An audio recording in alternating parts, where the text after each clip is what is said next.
जर एका परीक्षेत 30% विद्यार्थी नापास झालेत आणि 350 विद्यार्थी जर का पास झाले असतील तर एकूण किती विद्यार्थ्यांनी परीक्षा दिली होती असा प्रश्न आहे सर. मित्रांनो लक्ष द्या. परीक्षेमध्ये 30% विद्यार्थी नापास झालेत. नापास झालेल्या विद्यार्थ्यांची आकडेवारी 30%. याचा अर्थ 70% विद्यार्थी पास झाले. ओके, म्हणजे पास झालेल्या विद्यार्थ्यांची टक्केवारी 70%. आता गणित म्हणते 350 विद्यार्थी पास झाले.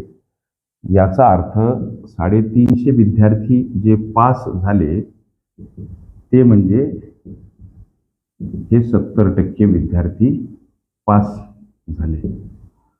ओके, पास विद्यार्थ्यांची एकूण टक्केवारी 70% आणि पास झालेले विद्यार्थी 350. याचा अर्थ पास झालेले 350 विद्यार्थी म्हणजेच हे 70% विद्यार्थी. ओके, प्रश्न काय तर एकूण किती विद्यार्थ्यांनी परीक्षा दिली होती.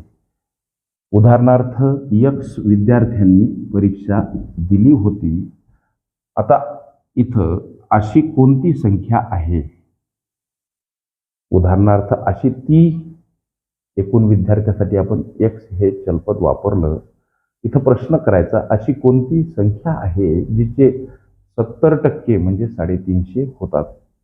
मग याची मांडणी कशी करायची तर X गुणिला 70% कसे मांडतात, 70 छेदस्थानी 100 बराबर हे 350. म्हणजे कसं हो सर, अशी कोणती संख्या एकूण परीक्षेला बसलेले विद्यार्थी त्यासाठी वापरलेलं चलपद X, किंवा अशी कोणती संख्या, उदाहरणार्थ X ही संख्या, अशी कोणती संख्या आहे जिचे 70% म्हणजे 350 होतात. ओके, अशा पद्धतीची ही मांडणी लेकरांनो. X 70 सोबत गुणिला आहेत, गुणाकार 70 X छेदस्थानी 100 बराबर हे 350. आता 70 X ला एकटं करा, 350 कडे जाताना 100 गुणिला स्वरूपात मांडावे लागतात. आता 350 गुणिला 100. आता हे 70 भागीला शून्याला शून्य कटलं, हा भाग जातो 5 आता 5 गुणिला 100 उरले सर, आणि हा गुणाकार 500. X म्हणजे एकूण परीक्षेला बसलेले विद्यार्थी किती काढण्यासाठी वापरलेलं चलपद, त्याची किंमत आली 500. याचा अर्थ एकूण 500 विद्यार्थ्यांनी परीक्षा दिली. आता 500चे 70% म्हणजे 350 येतात का, पडताळणी. 500 लिहा इथं, चे 70% कसे मांडायचे, 70 छेदस्थानी 100. या 2 शून्याला हे 2 शून्य गायब. 5 गुणिला 70 बराबर 350 येताना दिसतात.